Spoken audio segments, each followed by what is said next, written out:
ગામની સવાર જેટલી રણિયામણી લાગે છે તેટલું રણિયામણું કદાચ બીજું કોઈ વાતાવરણ લાગી શકે નહીં। ઠંડી ઠંડી હવા અને પરોઢનું અજવાળું જ્યારે આપણા ચહેરા પર પડે છે ત્યારે આખું શરીર એક નવી તાજગીથી ભરાઈ જાય છે। સૂરજ ધીમે ધીમે એવું લાગે છે જાણે કે ખેતરોના કિનારેથી ઉપર ઉગી રહ્યો હોય, જાણે કોઈ પાક ધીમે ધીમે વધી રહ્યો હોય। ક્યારેક ગામના કોઈ ખૂણેથી તો ક્યારેક કોઈ અન્ય ખૂણેથી મરઘાનો અવાજ આખા ગામમાં ગુંજવા લાગે છે અને આસપાસ ધુમ્મસનું વાતાવરણ પણ છવાયેલું રહે છે। ગામના ખેડૂતો સવાર પડતા જ પોતાના ખેતરો તરફ નીકળી પડે છે, કોઈ પોતાનો પાક અને શાકભાજી જોવા માટે તો કોઈ સવારના નિત્ય કર્મો માટે।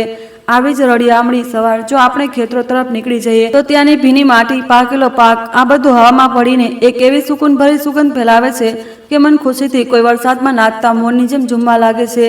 આજે આપણે આવા જ એક ખૂબ જ સુંદર ગામની વાત કરવાના છીએ જે એક નહેરના કિનારે વસેલું હતું। ગામનું સૌથી છેલ્લું ઘર જે નહેરના બિલકુલ છેવાડે બનેલું હતું તે માટીનું નાનું એવું ઘર હતું જેમાં પૂજા રહેતી હતી। તે 23 વર્ષની દુબળી પાતળી માસૂમ છોકરી હતી જેની ન જાણે કેટલા વર્ષોથી દિનચર્યા રહી હતી કે સવારનું અજવાળું ફેલાતા પહેલા જ તે ઉઠીને ઘરના બધા કામ પતાવવાનું શરૂ કરી દેતી હતી। બિચારીનું બાળપણ પણ સહેલું નહોતું રહ્યું। તેના પિતાજી બહુ જલ્દી જ આ દુનિયામાંથી વિદાય લઈ ચૂક્યા હતા અને તેમની ઘરડીમાં ગામમાં પેટ પાડવા માટે મજૂરીનું કામ કરવા લાગી હતી।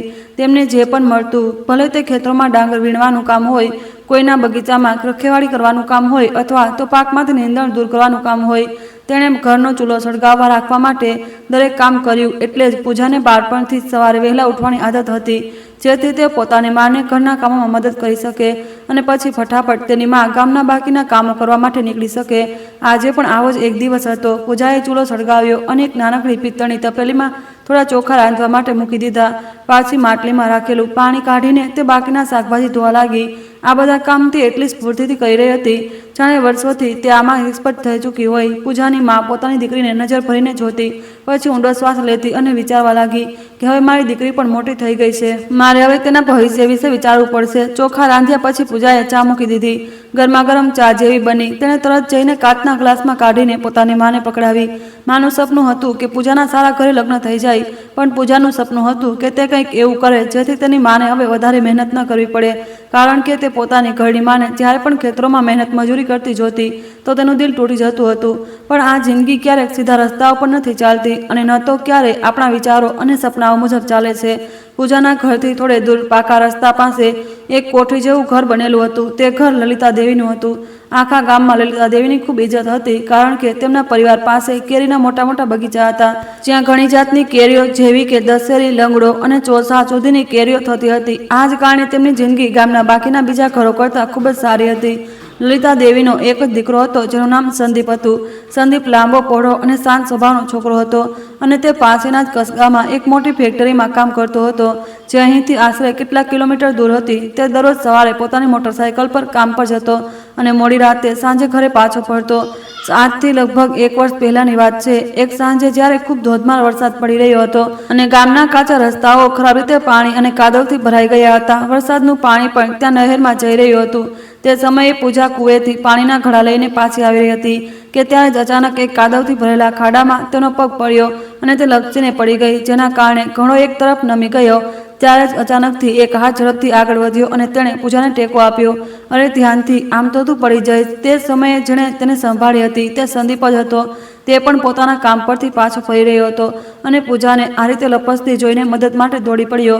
પૂજાએ ગભરાઈને તેનો આભાર માનીને પોતાનો ઘડાયો ફરીથી માથા પર મૂક્યો। જેવા સંદીપે તેની ફરીથી મદદ કરી, આ વચ્ચે બંને વચ્ચે બસ થોડી ઘણી વાતચીત થઈ, પણ કોઈએ એ પણ નહોતું વિચાર્યું કે ગામના એક કાદવવાળા રસ્તા પર થયેલી આ નાનકડી મુલાકાત આવનારા સમયમાં એક નવા સંબંધની શરૂઆતને જન્મ આપશે।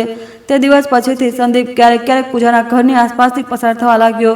ક્યારેક તે પોતાના બગીચામાંથી થોડી કેરીઓ તોડીને પૂજાની મા માટે લઈને આવતો તો ક્યારેક બસ થોડી મિનિટો સુધી તેની સાથે વાતો કરીને જતો રહેતો।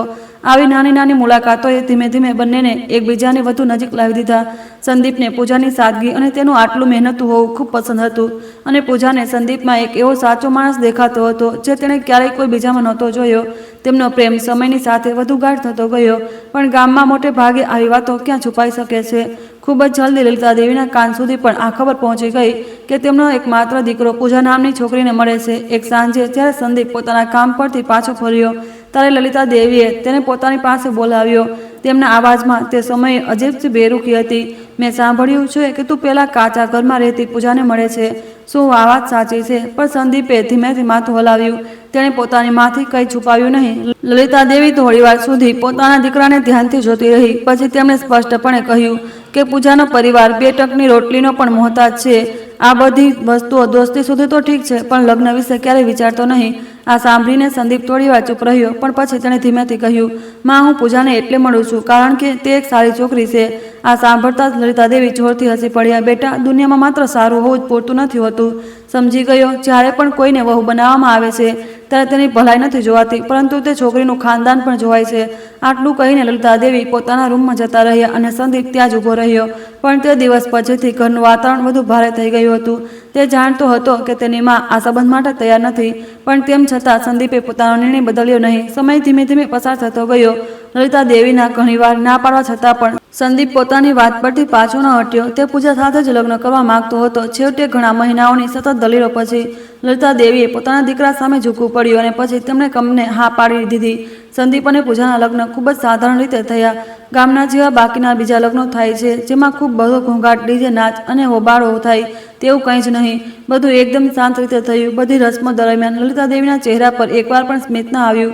જ્યારે મહેમાનો રસમો પૂરી થયા પછી ધીમે ધીમે પાછા જવા લાગ્યા, ત્યારે લલિતા દેવીએ પૂજા તરફ જોયું અને એક એવી વાત કહી જે તેને હંમેશ માટે યાદ રહી ગઈ. લલિતા દેવીએ કહ્યું કે મારું આ ઘર મફતની રોટલીઓ તોડવાવાળા માટે નથી.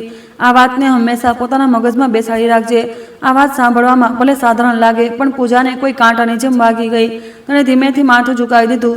તે સમજી ચૂકી હતી કે હવે સાસરીમાં તેની જિંદગી આસાન નથી રહેવાની. પણ જ્યારે તેણે સંદીપ તરફ જોયું તો તેને મહેસૂસ થયું કે સંદીપે તેનો હાથ મજબૂતાઈથી પકડી રાખ્યો હતો. તે સમયે પૂજાને પોતાનામાં એક અજીબસી ઈચ્છાશક્તિ મહેસૂસ થઈ અને તેણે પોતાની જાતને વચન આપ્યું કે તે દરેક મુશ્કેલીનો સામનો કરશે, કારણ કે તેનો પતિ તેની સાથે છે. તે સારી રીતે જાણતી હતી કે ગામની સૌથી મોટી કોઠીના ઘરનો દરવાજો માત્ર એક લગ્ન થઈ જવા માટે નથી ખુલી રહ્યો, પરંતુ તે દિવસો માટે પણ ખુલી રહ્યો છે જેની તેણે સપનામાં પણ કલ્પના નહોતી કરી. લગ્ન પછી પૂજા સંદીપ સાથે તે મોટી કોઠીમાં આવી ગઈ. ઘરની સામે જ ઘણા બધા લાકડાઓનો ઢગલો પડેલો હતો અને કોઠીની પાછળ લીલાછમ વૃક્ષોનો મોટો બગીચો ફેલાયેલો હતો જે નહેરના કિનારા સુધી ફેલાયેલો હતો. બહારથી જોતા તે કોઠી એક જૂના નળિયાવાળી છત, મોટા આંગણા અને એક ખૂણામાં મૂકેલા પાણીના મોટા માટલાઓ સાથે દેખાઈ રહી હતી. કોઈ પણ બહારથી આવનાર વ્યક્તિ માટે તે એક શાંત ગામની વચ્ચે બનેલું સપનાનું ઘર હોઈ શકતું હતું. પણ માત્ર પૂજા જ જાણતી હતી કે તે ઘરની ઉંમરો પાર કરતા જ તેને એક એવી ઠંડક મહેસૂસ થશે જે સવારે નહેરના કિનારે ચાલતી હવા કરતાં પણ વધારે ઠંડી હતી. એક વહુના રૂપમાં જ્યારે પહેલા દિવસે પૂજા ચૂપચાપ પોતાની પથારીમાંથી ઉઠી ત્યારે તેને એવું લાગ્યું જાણે તે કોઈ પરીક્ષા આપવા જઈ રહી હોય. તે સમયે ઘરમાં બધા લોકો સૂઈ રહ્યા હતા. તેણે પોતાની સાદીનો જોડો બદલ્યો અને પછી તેની સારી રીતે ઘડી વાળીને કબાટમાં મૂકી દીધો. ફ્રેશ થયા પછી તે ખૂબ જ શાંત રીતે રસોડા તરફ ચાલી ગઈ. તેણે વિચાર્યું, હું નવી વહુ છું, મારે દરેક કામને બરાબર રીતે કરવું પડશે જેથી હું મારી સાસુની નારાજગી ઓછી કરી શકું. પણ જેવી જ નાસ્તો તૈયાર કરવા માટે તે સામાન આમ તેમ શોધી રહી હતી ત્યારે જ પાછળથી તેને લલિતા દેવીનો કડક અવાજ સંભળાયો, જો આટલી મોડી ઉઠીશ તો પછી કામ ક્યારે કરી શકીશ? આ સાંભળતા જ પૂજા ચોંકીને પાછળ ફરી. તેણે ધીમેથી કહ્યું, પણ માજી, મને તો લાગ્યું હતું કે હું જલ્દી ઉઠી ગઈ છું. લલિતા દેવી રસોડાના દરવાજે એક પાટલો ખેંચીને બેસી ગયા. તેમણે બંને હાથ એકબીજા સાથે બાંધી રાખ્યા હતા. તેમની આંખો ખૂરી ખૂરીને પોતાની વહુને એવી રીતે જોઈ રહી હતી જાણે તે તેની દરેક વસ્તુનું નિરીક્ષણ કરી રહી હોય. તેઓ કડક અવાજમાં બોલ્યા, ઘર તારી મરજીથી નહીં ચાલે. આજથી તારે અહીંના નિયમ, કાયદા, કાનૂન સારી રીતે શીખવા પડશે. સવારના 5 વાગ્યા સુધીમાં ગરમ પાણી અને આખો નાસ્તો તૈયાર થઈ જવો જોઈએ. મને આંગણું પણ સાફ મળવું જોઈએ અને સૂરજ નીકળતા પહેલા બહાર જે મરઘીઓ છે તે બધાને દાણા પણ નાખી દેજે. આ ઉપરાંત બગીચાનું કામ પણ કહ્યા વગર સમજી જજે. આ ઘરમાં વહુ બનીને આવીશો, અહીં આરામ ફરવા માટે નથી આવી. તેમની દરેક વાત એકદમ તીખી હતી. અવાજ ભલે ઊંચો નહોતો પણ બિલકુલ એટલો ધારદાર હતો કે જાણે કાપી જ નાખે. પૂજા ચૂપચાપ ઊભી રહી. તેણે પોતાના બંને હાથ મજબૂતીથી પકડી લીધા. ત્યારે જ રૂમમાંથી સંદીપ બહાર આવ્યો. બહારનું વાતાવરણ જોઈને તે સમજી ગયો કે ટેન્શન ફેલાયેલું છે. તેણે તરત વાતાવરણને હળવું કરવા માટે હસીને કેટલીક હળવી વાતો કરી. તે કહેવા લાગ્યો, અરે માં, આજે પહેલો દિવસ તો છે. પૂજાનું આ ઘરમાં ધીમે ધીમે તે શીખી જશે. લલિતા દેવીએ પોતાના દીકરા તરફ જોયું અને બોલ્યા, હું પહેલો દિવસ છે એટલે જ તો સમજાવી રહી છું. જો પછીથી આને આળસની આદત પડી ગઈ તો પછી કોણ મુસીબત ભોગવશે? આ વાત સાંભળવામાં તો એવી લાગી રહી હતી જાણે સામાન્ય વાત કહી રહ્યા હોય, પણ પૂજા સમજી ચૂકી હતી કે તેને ક્યારેય પણ આ ઘરની સદસ્ય માનવામાં નહીં આવે. તેણે માથું ઝુકાવીને ધીમેથી કહ્યું કે માજી, હું બધું સમજી ગઈ. તે જ સવારથી પૂજાના એક નવા જીવનનું એવું ચક્ર શરૂ થયું જેના માટે તે અત્યાર સુધી તૈયાર નહોતી. સૌથી પહેલા તેને આંગણું સાફ કરવાનું હતું. લલિતા દેવીએ એ કોઠીનું આંગણું કોઈ નાનું સૂનું નહોતું. મુખ્ય દરવાજાથી ગેટ સુધી એક મોટો ભાગ ખુલ્લો હતો. બંને તરફ ઘણા બધા ઝાડ પાન વાવેલા હતા અને વરંડા પાસે કેટલાક ફૂલોના કુંડા પણ મૂકેલા હતા. આંગણામાં રાતભર પડેલા પાંદડા વિખરાયેલા પડ્યા હતા. સામેનું આંગણું સાફ કર્યા પછી લલિતા દેવીએ પૂજાને પાછળના ભાગમાં બધા પાંદડા ભેગા કરવાનું કહ્યું. ત્યારબાદ મરઘીઓના પાંજરા સુધી જતો રસ્તો પણ સાફ કરવા માટે કહ્યું અને પછી પાઇપથી કાદવના ડાઘ ધોવા માટે કહ્યું. જે રાતના ગામના કેટલાક કૂતરાઓએ આખા આંગણામાં ફેલાવી દીધા હતા. આ બધું સમેટ્યા પછી પૂજાને શ્વાસ લેવાની પણ ફુરસત ન મળી, કારણ કે ત્યાં સુધીમાં રસોડામાં કામ કરવાનો સમય થઈ ચૂક્યો હતો. લલિતા દેવીને પોતાની વહુના હાથનું બનાવેલું ભોજન બિલકુલ પણ પસંદ ન આવ્યું. તેમણે પહેલો કોળિયો મોઢામાં મૂકતા જ મોઢું બગાડ્યું અને કહેવા લાગ્યા, આમાં મીઠું બહુ વધારે છે અને આમાં મસાલો પણ બહુ વધારે કરી દીધો છે. આ જુઓ, આ રોટલીઓ આ પણ તો એટલી જ સારી ગોળ નથી બનાવી રહી. આટલા વર્ષોથી પોતાના ઘરમાં કામ કરી રહી છો, તે હજી સુધી ભોજન બનાવતા પણ નથી શીખ્યું. આખરે આવું સડેલું ભોજન કોણ ખાશે? આ સાંભળીને પૂજાને બહુ દુઃખ થયું, પણ તેણે એક પણ શબ્દ ન કહ્યો. તેણે વિચાર્યું કે કદાચ મારી સાસુનો સ્વભાવ જ આવો છે. હું મારી તરફથી વધારે કોશિશ કરીશ તો ધીમે ધીમે બધું સારું થઈ જશે. પણ વાત માત્ર ભોજન સુધી જ સીમિત નહોતી.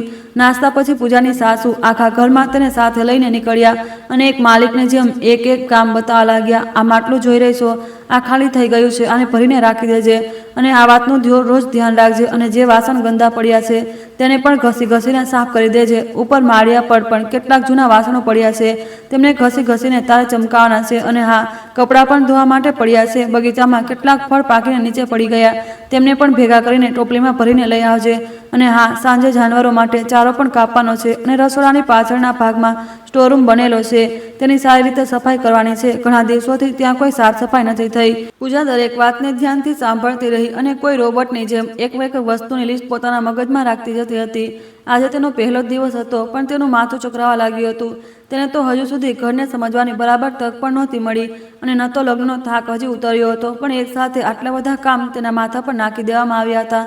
એવું લાગી રહ્યું હતું જાણે આટલા વર્ષોથી તેઓ લોકો આ બધા કામો પૂરા કરવા માટે કોઈ વહુના આવવાની રાહ જોઈ રહ્યા હતા, જેથી બધું કામ તેની પાસે જ કરાવી શકે. ત્યાર પછી એક એક કરીને પૂજાના દિવસો વીતવા લાગ્યા.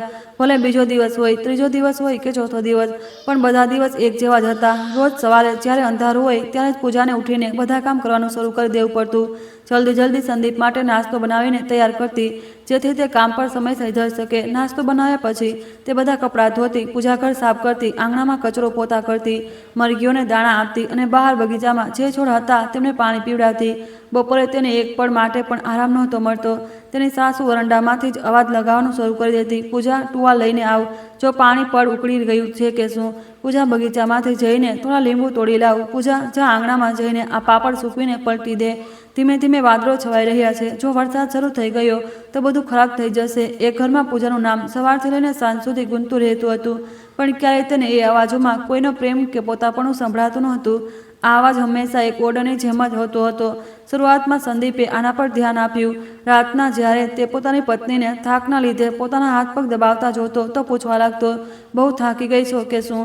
પૂજા પોતાનો થાક છુપાવતા હળવેકથી મુસ્કુરાઈ જતી, ના કોઈ વાંધો નહીં, થોડા દિવસોમાં મને બધાની આદત પડી જશે. સંદીપ આ સાંભળીને માની પણ જતો. તેને લાગતું હતું કે ગામમાં દરેક ઘરમાં આવું જ થાય છે, વહુ સાસુની મદદ કરે છે, આ તો એક સામાન્ય વાત છે. આ ઉપરાંત તે આખો દિવસ પોતાની ફેક્ટરીમાં કામ કરતો, સવારે જલ્દી જતો અને મોડી રાત્રે પાછો આવતો, એટલે ઘરમાં થતી ઘણી બધી વાતો તે પોતાની આંખોથી જોઈ નહોતો શકતો અને જે કંઈ પણ તે જોતો હતો તેને પણ તે નજરઅંદાજ કરી દેતો હતો, એ વિચારીને કે થોડી ઘણી મહેનત તો લગ્ન પછી બધાને કરવી જ પડે છે. સંદીપની આ બેદરકારી પૂજાને એકલા પણ મહેસૂસ કરાવવા લાગી હતી. એક દિવસ બપોરે ખૂબ ગરમી હતી. નહેર તરફથી આવતી હવા પણ ઈંટોના ફ્લોર પરથી ઉઠતી ગરમીને ઓછી નહોતી કરી શકતી. પૂજા આંગણામાં કપડાં સૂકવી રહી હતી કે ત્યારે તેને અચાનક ચક્કર આવી ગયા. તે એક થાંભલાનો ટેકો લઈને થોડીવાર માટે શ્વાસ લેવા માટે ઊભી રહી ગઈ. ત્યારે તેની સાસુ ત્યાંથી પસાર થઈ અને પોતાની વહુને આ રીતે ચૂપચાપ ઊભેલી જોઈને દાંત પીસવા લાગ્યા. બસ થઈ ગયું તારું, થોડું કામ કરીને તારો શ્વાસ ફૂલવા લાગ્યો. અરે, અમારા જમાનામાં તો અમે લોકો આનાથી પણ અનેક ગણું વધારે કામ કરતા હતા. પૂજાએ જલ્દીથી કહ્યું કે માજી, હું થાકી નથી, બસ મને થોડા ચક્કર આવી રહ્યા હતા. આ સાંભળતા જ લલિતા દેવી જોરથી હસી પડ્યા. હા, આજકાલની છોકરીઓ બહાના બનાવવામાં જ બધો મગજ લગાવે છે. જરાક મહેનત શું કરવી પડી ગઈ, બસ થાકી ગઈ અને ચક્કર આવવા લાગ્યા. અરે, આગળ જઈને ઘરમાં હજુ પણ કામ વધશે તો તું તો ભાગી જઈશ. આ વાત આખો દિવસ પૂજાના મગજમાં ફરતી રહી. તેને સમજાતું નહોતું કે તેની સાસુ હંમેશા તેનાથી ચેડાયેલી જ કેમ રહે છે. એવું લાગતું હતું જાણે તે અહીં માત્ર ખાવા પીવા અને તેમની ધન દોલત પડાવી લેવા માટે જ આવી હોય, નહીં કે તેમના દીકરા સાથે સાચો પ્રેમ કરીને તેની પત્ની બનીને. એક સાંજે જ્યારે તે બગીચામાં પડેલા ફળોને ઉઠાવીને ટોપલીમાં મૂકી રહી હતી ત્યારે પૂજાએ સાંભળ્યું કે ત્યાંથી નીકળતી બે પડોશની સ્ત્રીઓ બગીચા પાસે ઊભી રહીને વાતો કરવા લાગી. એકે પૂછ્યું, લલિતા બહેન, તમારી નવી વહુ તો બહુ મહેનત કરે છે. તેની સાસુએ તરત કહ્યું, હા, મહેનત કરશે તો શું મફતની રોટલીઓ તોડશે? ગરીબ ઘરની છે તો પોતાની ઓકાત પ્રમાણે જ કામ કરવું પડશે ને. પૂજા બિચારી માથું ઝુકાવીને કામ કરતી રહી, પણ તેની આંખોમાં આંસુ આવી ગયા. તેના હાથ હવે ફળો નહોતા ઉઠાવી રહ્યા, પણ જમીનની માટી કોતરવા લાગ્યા હતા. તેની એટલી હિંમત ન થઈ શકી કે પોતાનો ચહેરો ઉપર ઉઠાવે. તેને હવે ડર હતો કે જો તે ચહેરો પર ઉઠાશે તો તે લોકો તેની લાલ આંખો, આંસુઓથી ભરેલી આંખો જોઈ લેશે. તે જ સાંજે જ્યારે સંદીપ કામ પરથી પાછો ફર્યો તો પૂજાએ વિચાર્યું કે તે પોતાના પતિને આ બધું જણાવશે, પણ જ્યારે તેણે જોયું કે સંદીપ બહુ જ વધારે થાકેલો લાગી રહ્યો હતો, તેના શરીરમાંથી પરસેવાની અને ધૂળની એક દુર્ગંધ આવી રહી હતી, એટલે તે ચૂપ થઈ ગઈ. તેને ડર હતો કે જો કંઈક કહેશે તો સંદીપ વિચારશે કે હું નાની નાની વાતોનો બખેડો ઊભો કરી રહી છું અને આ ફરિયાદોથી ઘરનું વાતાવરણ વધારે ખરાબ થઈ શકે છે. તેના મનમાં હજુ પણ આશા હતી કે જો તે સારી રીતે કામ કરશે, કોઈ ફરિયાદ નહીં કરે, બધું ચૂપચાપ સહન કરતી રહેશે, તો એકને એક દિવસ એવો જરૂર આવશે જ્યારે તેની સાસુ બદલાઈ જશે. પણ આ આશા પૂરી થતાં પહેલાં જ એક બીજો બનાવ બની ગયો. તે દિવસે લલિતા દેવીના દૂરના એક સંબંધીને ત્યાં પૂજા હતી. સવારથી તેમણે પૂજાને તૈયાર થવા માટે કહ્યું. પૂજાને લાગ્યું કે તે પોતાના પતિના સંબંધીઓને મળવા જઈ રહી છે, એટલે તે થોડી ખુશ દેખાઈ રહી હતી. તેણે પોતાની સૌથી સુંદર બનારસી સાડી પહેરી, વાળને સારી રીતે અંબોડો વાળીને બાંધ્યા અને તેની માએ થોડા દિવસ પહેલાં જે તે થોડી ઘણી મીઠાઈ પોતાના હાથોથી બનાવીને મોકલી હતી તે પણ એક ટોપલીમાં સારી રીતે પેક કરી લીધી. જ્યારે તેઓ સંબંધીઓના ઘરે પહોંચ્યા તો ત્યાં તેણે જોયું કે આંગણામાં ઘણા બધા લોકો જમા થયા હતા. સંદીપ અને પૂજાને આવતા જોઈને કેટલીક સ્ત્રીઓ પાછળ વળીને જોવા લાગી. એકે હસીને પૂછ્યું, આજ નવી વહુ છે કે શું? પૂજાએ જેવું જ પગે લાગવા માટે માથું નમાવ્યું ત્યાં જ લલિતા દેવીએ કહ્યું, હા, બિચારી ગરીબ ઘરની છે, પણ હા, કામ કરવામાં બહુ સારી છે. પૂજાનો બધાની સામે આપવામાં આવેલો આ નાનકડો પરિચય તેના મોઢા પર એક જોરદાર તમાચા જેવો લાગ્યો. સવારથી લઈને સાંજ સુધી પૂજાને કોઈની સાથે બેસીને વાત કરવાનો મોકો પણ ન મળ્યો. લલિતા દેવીએ તેને રસોડામાં શાકભાજી કાપવા, વાસણ ધોવા, બધાને જમાડવા અને ટેબલ સાફ કરવાના કામમાં લગાડી દીધી રાખી હતી. બહારથી જોનાર કદાચ એવું જ વિચારી રહ્યા હશે કે તે ઘરની કોઈ વહુ છે જેને કામમાં મદદ માટે બોલાવવામાં આવી છે, પણ વહુ હોવા છતાં પૂજાની હેસિયત કોઈ નોકરાણીથી વધારે નહોતી. પાછા ફરતી વખતે જ્યારે તેઓ નીકળ્યા ત્યારે સાંજ પડી ગઈ હતી. દેડકાઓના જાત જાતના અવાજો આવવા લાગ્યા હતા. સંદીપ આગળ ગાડી ચલાવી રહ્યો હતો અને પૂજા પાછળ બેઠી હતી. તેના હાથ સાડીના પાલવના છેડાને વારંવાર આંગળીઓમાં લપેટી રહ્યા હતા. હવા તેના ચહેરા સાથે અથડાઈ રહી હતી, પણ તેનું દિલ ખૂબ ભારે થઈ રહ્યું હતું. ઘરે પહોંચતા જ લલિતા દેવીએ ગાડીમાંથી ઉતરતા જ કહ્યું, કાલે સવારે થોડી જલ્દી ઉઠી જજે. આજે બહાર જવાના કારણે બગીચાની સાફ સફાઈ નથી થઈ. નાની નાની ગટરો પણ જામ થઈ ગઈ હશે અને પાણી પણ ઝાડના મૂળમાં ભરાઈ ગયું હશે. પૂજાએ ધીમેથી કહ્યું, ઠીક છે. હવે તેનામાં આગળ કંઈ કહેવાની હિંમત બચી નહોતી. તે જ રાત્રે જ્યારે સંદીપ ગાઢ ઊંઘમાં સૂઈ ગયો હતો, પૂજા આંખો ખોલીને છતને તાકી રહી હતી. બારીની બહાર ઝાડના પાંદડાઓનો હવાથી થતો અવાજ આવી રહ્યો હતો અને દૂર નહેર પાસેથી કોઈ એન્જિનનો અવાજ પણ ગુંજી રહ્યો હતો.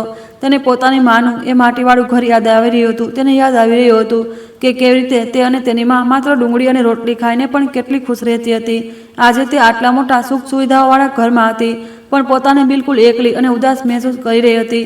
તેણે પોતાની જાતને પૂછ્યું, શું લગ્નના થોડા દિવસોમાં તે આટલી થાકી ગઈ કે તે પછી પાછળ આવનારા દિવસો તેના માટે કેવી રીતે વીતશે? આ તરફ બહારના રૂમમાં લલિતા દેવી જાગતા હતા. તેઓ પીળા બલ્બના અજવાળામાં બેસીને ઘરના ખર્ચનો હિસાબ કિતાબ કરી રહ્યા હતા. તેમની આંખોમાં પોતાની નવી વહુ માટે કોઈ પોતાપણું નહોતું. તેમના મગજમાં પૂજા પ્રેમ કરવાવાળી દીકરી નહીં, પણ એક એવી વ્યક્તિ હતી જેને હંમેશા બસ કંટ્રોલમાં રાખવાની હતી, જેને તેની ગરીબી અને તેની ઓકાત યાદ અપાવતા રહેવાનું હતું. આ તરફ પૂજાને એ વાતનો બિલકુલ પણ અંદાજો નહોતો કે જે કંઈ પણ તે સહન કરી રહી છે તે થોડા દિવસોની વાત નથી, પરંતુ આ તો માત્ર શરૂઆત છે. તે દિવસોમાં પૂજા પોતાની જાતને સમજાવતી રહી કે તેણે બસ થોડી હિંમત રાખવાની છે. તેણે વિચાર્યું, હું પણ નવી વહુ છું, એટલે સાસુને હજુ આદત નથી, સમયની સાથે બધું બરાબર થઈ જશે. પણ પૂજાને અંદાજ નહોતો કે તેની સહનશીલતા લલિતા દેવીને નરમ કરવાના બદલે તેમને વધુ પ્રોત્સાહિત કરી રહી હતી. લગ્નના બીજા અઠવાડિયાથી ઘરના લગભગ બધા કામ પૂજાના ખભા પર જ આવી ગયા હતા. હવે માત્ર લલિતા દેવીને તેને રોકવાની, ટોકવાની અને નાની નાની ભૂલો કાઢવાની જવાબદારી ઉઠાવી લીધી હતી. તે દરેક વખતે તેના ઉપર હુકમ ચલાવતી હતી, જાણે તે ઘરની વહુ નહીં પણ નોકરાણી હોય, જેને દરેક ભારે અને હળવું કામ કરવા માટે લાવવામાં આવી હોય. આટલું બધું કામ કર્યા પછી તેને પોતાના માટે ન તો બરાબર ભોજન કરવાનો મોકો મળતો હતો અને ન તો કોઈ બીજી વસ્તુ પર ધ્યાન આપવાનો સમય મળતો હતો. લલિતા દેવી એક કામ બતાવતી અને એક કામ પૂરું થતાં જ બીજું કામ પૂજાને પકડાવી દેતી. બપોરના સમયે પણ લલિતા દેવી પોતાની વહુને જરા પણ આરામ કરવા દેતી નહોતી. તે તેને પૂજા ઘરમાં રાખેલા પિત્તળના વાસણોને ફરીથી ચમકાવવા માટે કહેતી અને ઘરના બધા રૂમોની પથારીઓને ખંખેરવા માટે બોલતી. સાંજ પડતા તે પાછળવાળા ભંગારના રૂમને સાફ કરવાની યાદ અપાવતી.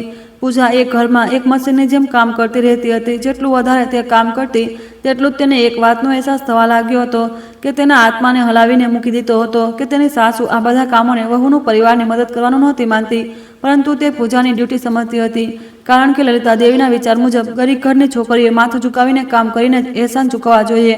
એકવાર જ્યારે પૂજા રસોડામાં શાકભાજી કાપી રહી હતી તો તેણે પોતાની સાસુને પડોશની એક સ્ત્રી સાથે વાત કરતા સાંભળી. જે તે સમયે ઘરે આવી હતી. તે સ્ત્રીએ ઘરની અંદર ડોકિયું કરતા પૂજાના વખાણ કર્યા. બહેનજી, તમારી વહુ તો ખૂબ જ મહેનત કરે છે. ભલે ઘરમાં નવી આવી છે, પરંતુ તેને જોઈને લાગે છે કે તે બધા કામ સારી રીતે જાણે છે. પૂજાની સાસુએ તરત મોઢું મચકોડીને કહ્યું, હા, મહેનત તો કરે છે તો શું કરશે? અહીંથી તેને કેટલું સુખ સુવિધાઓ મેળવી છે. તેના એ માટીના ઘરમાં રાખ્યું શું હતું? તે બરાબર ન તો ખાવા માટે મળતું હતું, ન તો શરીર ઢાંકવા માટે કપડાં મળતા હતા. અહીં તો ખાવા પીવાનું જ બદલાઈ ગયું છે અને હવે જ્યારે આ ઘરનું મીઠું ખાશે તો બદલામાં કામ પણ તો કરવું પડશે ને. તે સમયે પૂજાના હાથ એકદમ રોકાઈ ગયા. તેનું દિલ દુખી ગયું. તે એટલા માટે નહીં કે તે આ વાતને જોરથી કહેવામાં આવી હતી, પરંતુ એટલા માટે કે તેની સાસુએ જાણી જોઈને આટલી જોરથી કહ્યું હતું કે તે સાંભળી શકે. તે ઈચ્છતી હતી કે પૂજા આ સારી રીતે સમજી શકે કે ઘરમાં આવ્યા પછીથી તેને ક્યારેય પણ પરિવારનો હિસ્સો સમજવામાં નહીં આવે. એ રાત્રે જ્યારે રૂમમાં સંદીપ પથારી પર આરામથી સૂતો હતો તો પૂજાએ હિંમત એકઠી કરીને પોતાના પતિને પૂછ્યું, સાંભળો, મને એવું લાગે છે કે માં હંમેશા એવું જ વિચારે છે કે હું અહીં માત્ર તમારા પરિવાર પર બોજ બનવા માટે આવી છું. સંદીપે પોતાની પત્ની તરફ જોયું અને કહ્યું, જો માં થોડા કડક સ્વભાવની છે, તેમની કોઈ વાતનો અર્થ ખરાબ ન કાઢ્યા કર. પૂજા, આજકાલ પણ મારી પણ વાત સમજવાની કોશિશ તો કરો. હું સવારથી લઈને રાત સુધી કામ કરું છું અને ક્યારેક ક્યારેક તો મને બરાબર જમવાનો સમય પણ નથી મળતો. આ સાંભળીને સંદીપે ઊંડો શ્વાસ લીધો. તેના અવાજમાં થોડી ખીજ હતી. એક વાત જણાવ, ઘરમાં જેટલા પણ કામ છે તું તો કરી લે છે, તો તેનાથી માની મદદ તો થાય જાય છે. આપણે બધા લોકો સાથે જ રહીએ તો છીએ ને, તો તું નાની નાની વાતોને દિલ પર કેમ લગાવે છે? પોતાના પતિનો આ જવાબ પૂજાના દિલ પર છરીઓ ચલાવી ગયો. તેને પછી આગળ કંઈ ન કહ્યું. તે સમજી ચૂકી હતી કે સંદીપની નજરોમાં જે કંઈ પણ તે દરરોજ આ ઘરમાં સહન કરી રહી હતી તે માત્ર એક નાની વાત હતી. તે એ નહોતો જોઈ શકતો કે તેની માં એક એક હરકત કરીને કઈ રીતે તેને અંદરથી તોડી રહી હતી. તે દિવસ પછીથી પૂજાએ લગભગ ક્યારેય કોઈ ફરિયાદ ન કરી, પણ તે જેટલી ચૂપ રહેતી તેટલી જ વાત બગડતી ગઈ. એક સાંજે લલિતા દેવીએ પૂજાને આંગણામાં બોલાવી અને કબાટમાંથી કાઢેલા કપડાના ઢગલા તરફ ઇશારો કરીને બોલ્યા, વહુ, આ મારા કપડાં છે. આજથી આને તું મશીનમાં નહીં પરંતુ હાથથી ધોજે. તારા કપડાં સાથે મશીનમાં ન નાખતી, કારણ કે આ મને પસંદ નથી. પૂજાએ બસ માથું હલાવી દીધું. ત્યારબાદ લલિતા દેવી બોલ્યા, અને કાલથી ભોજન કર્યા પછી વાસણ તરત જ ધોવાઈ જવા જોઈએ. સિંકમાં પડ્યા રહેવા ન જોઈએ. આ ઘર ખાલી એસો આરામ ભોગવા માટે નથી. આ સાંભળીને પૂજાનું ગળું ભરાઈ આવ્યું. સવારથી ઘરમાં જે પગ પર નાચી રહી હતી તે માત્ર પૂજા જ હતી. છતાં પણ લલિતા દેવી એવી રીતે કહી રહ્યા હતા જાણે તે માત્ર બેસીને હુકમ ચલાવતી હોય. તે રાત્રે જ્યારે તે સંદીપના શર્ટમાં બટન લગાવી રહી હતી ત્યારે જ તેને પોતાની સાસુનો ઊંચો અવાજ આંગણામાંથી આવતો સંભળાયો. પૂજા દોડીને બહાર ગઈ તો જોયું કે તેની સાસુ ચીપ પર પાપડની ટોપલીઓ લઈને ઊભી હતી અને તેમનો ચહેરો ગુસ્સાથી લાલ હતો. આ કોણે સૂકવ્યું છે? આ તો હજી પણ ભીના છે. પૂજા ચોંકી ગઈ. તે કહેવા લાગી કે બપોરે હવા નહોતી ચાલી રહી. મેં આને ઘણીવાર પલટ્યા હતા. લલિતા દેવીએ એક ટોપલી જોરથી ફેંકી દીધી. આવી રીતે પલટે છે કે બધું સડી જાય. તારાથી કોઈ પણ કામ બરાબર નથી થઈ શકતું. ત્યારે તે જ સમયે પાસેથી પસાર થતી બે સ્ત્રીઓ દરવાજાથી અંદર જોવા લાગી. લલિતા દેવીએ હવે વધુ મોકો મળી ગયો. તેમણે વધુ મોટા અવાજમાં બૂમ પાડીને કહ્યું, મેં તો વિચાર્યું હતું કે ઘરમાં વહુ આવશે તો મારી કોઈ મદદ થઈ જશે, પણ મારા તો કરમ જ ફૂટી ગયા. અહીં તો મારે દરેક વસ્તુ શીખવાડવી પડી રહી છે. દરેક વસ્તુ માટે ટોકવું પડી રહી છે. આ સાંભળતા જ પૂજાનો ચહેરો શરમથી લાલ થઈ ગયો. તે પથ્થરની જેમ ઊભી રહી ગઈ. શરમ અને દુઃખના કારણે તેને રડવું આવી ગયું હતું, પણ આ બધા છતાં તેણે ઝૂકીને બધો વિખરાયેલો સામાન ભેગો કરવાનું શરૂ કર્યું. તે એક શબ્દ પણ ન બોલી. તે દિવસ પછીથી ગામમાં કાનાફૂસી શરૂ થઈ ગઈ. જે લોકો પૂજા પ્રત્યે સહાનુભૂતિ ધરાવતા હતા તેઓ કહેતા કે લલિતા દેવીની વહુ બિચારી ઘણું બધું સહન કરી રહી છે. હજી તે નવી નવી આવી છે, પરંતુ જાનવરોની જેમ તેની પાસે કામ કરવામાં આવે છે. બાકીના લોકો બસ જોઈને માથું હલાવતા, કારણ કે દરેક વ્યક્તિ લલિતા દેવીના ગુસ્સાવાળા સ્વભાવથી ડરતી હતી. એટલે કોઈ પણ તેમની બાબતમાં પડવા નહોતું માગતું. જ્યારે પણ પૂજા સવારે ગામમાં રસ્તા કિનારે વેચાતા શાકભાજી ખરીદવા જતી તો તે મહેસૂસ કરતી કે લોકો તેને દયા અને સંકોચ ભરી નજરોથી જોઈ રહ્યા હતા. એક બપોરે જ્યારે તે આંગણામાં કપડાં સૂકવવા જઈ રહી હતી તો તેણે અજાણતા જ ત્યાં મરઘીઓના પાંજરા પાસે ઊભેલી બે સ્ત્રીઓને અંદરો અંદર વાત કરતા સાંભળી. પૂજા દેખાવમાં તો સારી એવી છે, પણ તેની કિસ્મત કેટલી ખરાબ છે. બીજીએ કહ્યું, હા, વહુ બનીને જ્યારથી આવી છે ત્યારથી વહુ ઓછી નોકરાણી વધારે લાગે છે. આ સાંભળીને પૂજાને પહેલીવાર એ અહેસાસ થયો કે સાચે જ તેની હેસિયત વહુની નહીં પણ એક નોકરાણીની છે. તે જ પડથી તેના દિલમાં એક એવી કડવાશ પેદા થઈ જેને તે કોઈ નામ નહોતી આપી શકતી.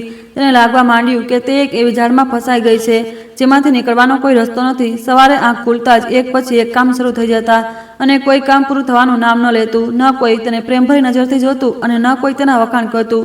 માત્ર હુકમ ચલાવવામાં આવતો, મહેણા મારવામાં આવતા અને વારંવાર તેને યાદ અપાવવામાં આવતું કે તે એક ગરીબ ઘરની આવી છે.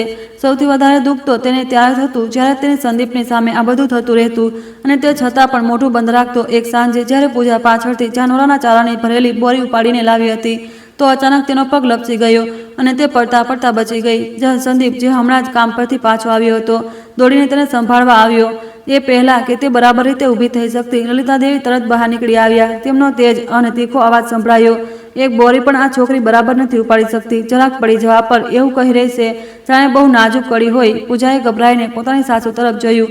એ પહેલા કે તે સંદીપને કંઈ કહે ત્યારે જ તેની સાસુ એકવાર ફરી બોલી, જોઈ લે તારી પત્નીને, દરેક નાની નાની વાત માટે મારે જ તેને ટોકવી પડે છે. સંદીપે એક તરફ પૂજા તરફ જોયું અને પછી પોતાની માને જોઈ અને અંતે તેણે માત્ર એક જ વાત કહી, પૂજા, તું થોડું ધ્યાનથી કામ કર. સંદીપની આ વાત તેના દિલને ચોરીને જતી રહી.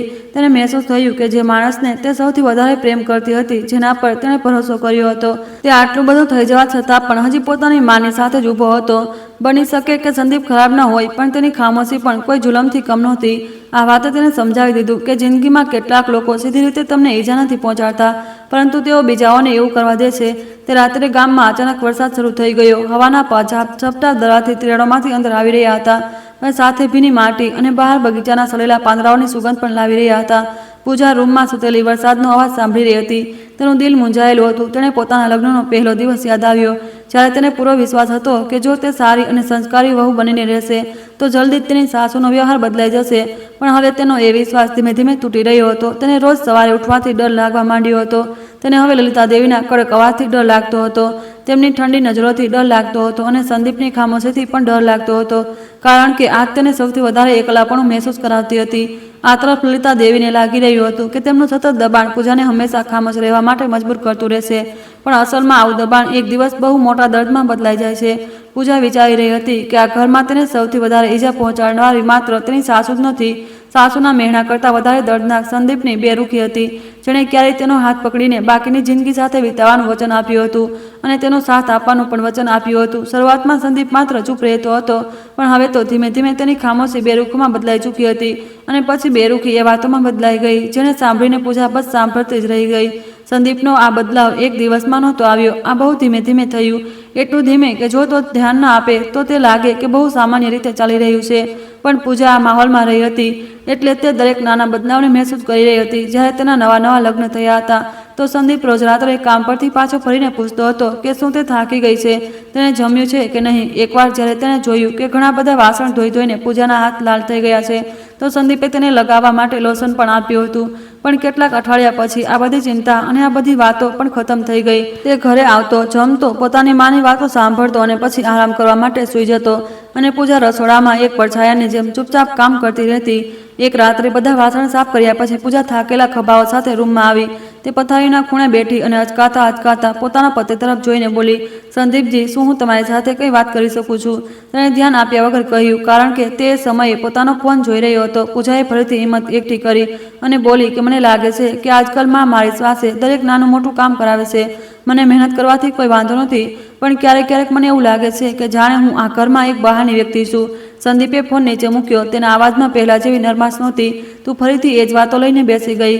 તેની આ વાતે પૂજાને ચૂપ કરી દીધી. તેણે સમજાવવાની કોશિશ કરી, હું એ બધી વાતોને દિલથી નથી લગાવવા માંગતી, પણ મને મહેસૂસ થાય છે કે મા મને સાચે જ પોતાની વહુ નથી માનતી. એક દિવસ તેમણે બધાની સામે કહ્યું કે હું ગરીબ છું એટલે મારે કામ કરીને એહસાન ચૂકવવો જોઈએ.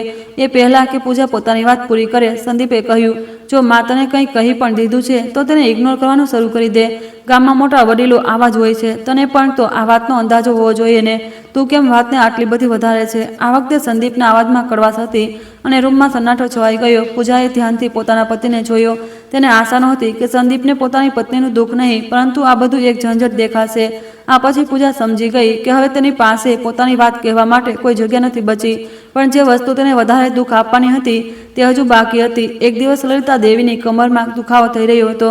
સવારથી તે બહાર ખાટલા પર સૂતેલી હતી. પૂજા જે પોતે ઘણા દિવસોથી વહેલા ઉઠવાના કારણે થાક મહેસૂસ કરી રહી હતી, તેમ છતાં તેણે દલિયા બનાવીને તૈયાર કર્યો. તેમના માટે શેકનું ગરમ પાણી તૈયાર કર્યું અને ટુવાલ લઈને આવી. તેમણે દરેક કામ કર્યું, પણ જ્યારે સંદીપ કામ પરથી પાછો ફર્યો ત્યારે લલિતા દેવીએ પોતાના દીકરાને પાસે બોલાવીને દુઃખભર્યા અવાજમાં કહ્યું, બેટા, હું ઘડી થઈ ગઈ છું. આ ઘરમાં તો હવે કોઈને પણ મારી પરવાહ જ નથી.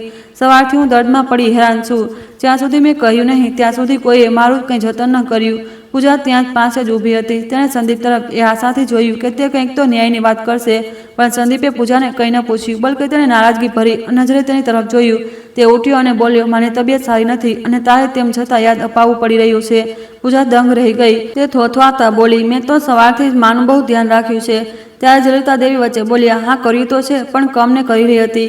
હું દર્દમાં હતી અને આ ધીમે ધીમે કામ કરી રહી હતી. સંદીપે કહ્યું, તારે હજુ ધ્યાનથી માનો ખ્યાલ રાખવો જોઈતો હતો.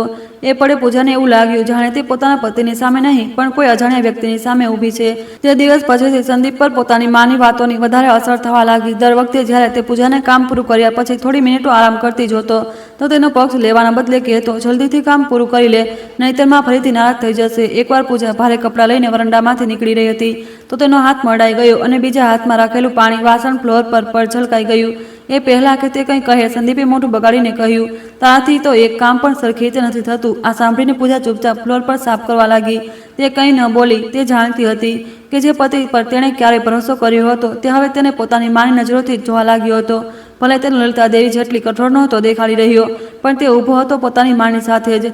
ગામમાં જો લોકો હજુ પણ વિચારતા હતા કે નવા નવા લગ્ન થયા છે તો પતિ પત્ની ખુશ રહેશે, પણ કોઈને નહોતી ખબર કે આ મોટા ઘરમાં પૂજા માટે દરેક પસાર થતો દિવસ કોઈ ઊંડા કાદવમાં ફસાવા જેવો હતો. તે લગ્નને બચાવવાની જેટલી કોશિશ કરતી તેટલું જ તેને અંદરથી અહેસાસ થતો કે તે ધીમે ધીમે પૂરી રીતે તૂટી જઈ રહી છે. બીજા દિવસે સાંજના સમયે પૂજા જ્યારે બહારનું કામ પતાવીને અંદર તરફ આવી રહી હતી કે ત્યારે તેણે પોતાની સાસુને સંદીપને કહેતા સાંભળી, બેટા, હું તો તને પહેલાંથી જ કહેતી હતી, વહુ એવી લાવવી જોઈએ જે ઘર ગૃહસ્થીને સમજીને ચાલે, જે દરેક વાત પર રડતી રહે. એવી વહુ ના હોવા છતાં ઘરમાં ભલા શાંતિ કેવી રીતે રહેશે? પૂજા દરવાજાની પડદાની પાછળ જ રોકાઈ ગઈ. તેનું દિલ જોર જોરથી ધડકવા લાગ્યું. તેણે સંદીપનો જવાબ સાફ સાફ સાંભળ્યો. તેનો અવાજ ધીમો હતો પણ પૂજાના કાનો સુધી પહોંચવા માટે પૂરતો હતો. હા માં, મને પણ લાગે છે કે પૂજા આજકાલ કંઈક વધારે જ વિચારે છે. તેની માત્ર આ વાતે પૂજાને અંદર સુધી હચમચાવી દીધી. જે આંસુઓને આજ સુધી અંદરને અંદર પી રહી હતી, જે મોકાઓ પર તે ચૂપ રહેતી હતી, જે પળોમાં તે માત્ર એવું ઈચ્છતી હતી કે તેનો પતિ તેને સમજે. સંદીપ માટે તે માત્ર વધારે વિચારવાવાળી હતી. તે રાત્રે પૂજા દિવાલ તરફ મોઢું કરીને સૂતી રહી. તેણે કંઈ ન કહ્યું. સંદીપે પણ કંઈ ન પૂછ્યું. બંનેની વચ્ચે માત્ર પંખાનો અવાજ સંભળાઈ રહ્યો હતો. એક દૂરી હતી જે દરેક પળે વધી રહી હતી. આ તરફ લલિતા દેવી બહુ ખુશ હતા કે તેઓ દરરોજ પોતાની વહુને તેની ઓકાત યાદ અપાવી રહ્યા છે, અને સંદીપને એ વાતનો અહેસાસ સુધી નહોતો કે તેની આ ખામોશી અને તેનું એક એક કદમ તેની પત્નીને તેનાથી દૂર કરતું જઈ રહ્યું હતું. જ્યારે પૂજાએ સંદીપના મોઢે સાથે સાંભળ્યું કે તે બસ વિચારોમાં ડૂબેલી રહે છે તો તેણે પોતાના પતિ પાસેથી પોતાના સમજવાની આશા પણ છોડી દીધી. તેણે સફાઈ આપવાનું બંધ કરી દીધું અને પોતાની કોઈ પણ પરેશાની જણાવવાનું પણ છોડી દીધું. એ મોટા ઘરમાં પૂજા એક પડછાયાની જેમ ચૂપચાપ એક પછી એક કામ કરતી રહેતી. જેટલી તે ચૂપ રહેતી તેટલી જ તેને દરેક વસ્તુ સ્પષ્ટ દેખાતી. તે સમજી ચૂકી હતી કે લલિતા દેવી તેને ક્યારેય દિલથી નહીં અપનાવે અને તેનો પતિ પણ હવે તેને નથી સમજવાનો. પણ તેને એક વાત અજીબ લાગતી હતી કે તેના દિલમાં આટલું દુઃખ હોવા છતાં પણ તે તેમની સાથે ખરાબ વર્તન નહોતી કરી શકતી, કારણ કે ક્યાંક ને ક્યાંક તેનું માનવું હતું કે જે એકવાર પરિવાર બની જાય પછી ભલે તેની સાથે કેવો પણ વ્યવહાર કરે, તે દરેક સંબંધનું માન સન્માન રાખવાનું સારી રીતે જાણતી હતી. એ દિવસોમાં લલિતા દેવી અચાનકથી ખૂબ બીમાર પડી ગયા. તેઓ એ સમયે વરંડામાં ફળ અલગ કરીને મૂકી રહ્યા હતા કે અચાનક તેમની છાતીમાં દુખાવો પડ્યો. તેમણે પોતાની છાતીને મજબૂતીથી પકડી લીધી. તેમનો ચહેરો પીળો પડી ગયો અને તેઓ એક તરફ નમી ગયા. પૂજા રસોડામાંથી બહાર નીકળી. આ બધું જોઈને તે ગભરાઈ ગઈ અને તેમની તરફ દોડી. માજી, માજી, તમને શું થયું? લલિતા દેવી ખરાબ રીતે ધ્રુજી રહ્યા હતા. તેઓ કંઈ બોલી નહોતા શકતા. તેમના હાથ બરફની જેમ ઠંડા પડી ગયા. કંઈ પણ વિચાર્યા વગર પૂજા પાડોશના ઘરની ગાડી મંગાવવા માટે દોડી. તે સમયે સંદીપ ફેક્ટરીમાં હતો અને તેનો ફોન પણ નહોતો લાગી રહ્યો. તેણે એકલે હાથે જ કોઈ પણ રીતે પોતાની સાસુને ટેકો આપીને રસ્તા સુધી લાવી અને પછી મદદના સહારે તેમને ગામના જ એક ક્લિનિકમાં લઈ ગઈ. રસ્તામાં ખાડા ટેકરાવાળા રસ્તા પર પૂજા એક હાથે પોતાની સાસુને સંભાળી રહી હતી અને બીજા હાથે દવાઓ અને કાગળોની થેલી મજબૂતીથી પકડી રાખી હતી. તેની સાડી પર સેવાથી ભીંજાઈ ગઈ હતી અને દિલ ખરાબ રીતે ગભરાઈ રહ્યું હતું. લલિતા દેવીએ તેને કેટલું પણ ખરાબ કેમ ન કહ્યું હોય, ન જાણે કેટલાય મહેણા માર્યા હોય, પણ જ્યારે તેને પોતાની સાસુને આંખો બંધ કરીને એ હાલતમાં શ્વાસ લેતા જોયા તો પૂજાના મનમાં બસ એક જ વિચાર હતો કે કોઈ પણ રીતે તેમને સાજા કરી દેવા. ડોક્ટરે જણાવ્યું કે લલિતા દેવીનું બ્લડ પ્રેશર બહુ લો થઈ ગયું છે અને ઘણા દિવસોથી મોડી રાત સુધી જાગવા અને બરાબર ન જમવાના કારણે તેમને નબળાઈ આવી ગઈ હતી. આ સાંભળીને પૂજાએ રાહતનો શ્વાસ લીધો, પણ તેના હાથ હજુ પણ કાપી રહ્યા હતા. જ્યારે સંદીપને ખબર પડી તો તે તરત દોડી આવ્યો. જેવો તેણે પોતાની માને પથારી પર સૂતેલા જોયા તો તે પોતાની મા તરફ ફર્યો અને બોલ્યો, તમે મને અત્યાર સુધી કેમ ન જણાવ્યું? પૂજાએ પોતાના પતિ તરફ જોયું. તેનું ગળું ભરાઈ આવ્યું. તે કહેવા માંગતી હતી કે તેણે ઘણીવાર ફોન કર્યો હતો પણ સંદીપે ફોન નહોતો ઉપાડ્યો. તેણે ધીમેથી કહ્યું, એ સમયે હું બહુ ગભરાઈ ગઈ હતી અને ઉતાવળ પણ હતી. હું પહેલા માજીને અહીં લઈને આવી ત્યારે જ એ સમયે ત્યાં ડોક્ટર પણ આવી ગયા. તેમણે કહ્યું, અત્યાર સુધી તો બધું આ છોકરીએ જ સંભાળ્યું છે. જો આ તમારી માને અહીં સમયસર ન લાવ્યા હોત તો તેમની હાલત હજુ પણ વધારે ખરાબ થઈ શકતી હતી. આ સાંભળીને સંદીપ ચૂપ થઈ ગયો. જ્યારે પૂજા ચૂપચાપ ઊભી રહી, તેણે પોતાની કોઈ પણ તારીફ ન કરી. લલિતા દેવી પથારી પર સૂતેલા હતા. તેમની આંખો બંધ હતી. તેમણે બધું સાંભળ્યું પણ તેમના ચહેરા પર કોઈ ભાવ નહોતો. ઘરે પાછા ફર્યા પછી સંદીપે માત્ર એક વાત કહી, કાલથી માને સમયસર દવાઓ આપતી રહેજે. તેણે આભારનો એક શબ્દ પણ ન કહ્યો. જો કોઈ બીજું હોત તો કદાચ તેને બહુ દુઃખ થાત, પણ પૂજાએ બસ માથું હલાવી દીધું અને ચૂપચાપ રસોડામાં જઈને જમવાનું બનાવવાની તૈયારી કરવા લાગી. તેણે પોતાની સાસુ પાસે માટે પાતળી ખીચડી બનાવી અને તેમના ખાવા પીવાનું પૂરેપૂરું ધ્યાન રાખવા લાગી. તે રાત્રે લલિતા દેવીને માથાના દુખાવાના કારણે ઊંઘ નહોતી આવી રહી. પૂજા જ હતી જે મોડી રાત સુધી જાગીને તેમના માથા પર માલિશ કરતી રહી અને પટ્ટી પણ બદલતી રહી. વારંવાર તેમને તે ચમચીથી તે ગોળી ખવડાવતી હતી જે ડોક્ટરે આપી હતી. તેણે પણ ઊંઘ આવી રહી હતી, પણ પોતાની સાસુની સેવા કરવાના કારણે તે સૂઈ નહોતી શકતી, જેના લીધે તેની આંખો બળવા લાગી. પણ જેવી તે પોતાની સાસુને પડખું ફરતા સાંભળતી તે તરત આંખો ખોલી દેતી.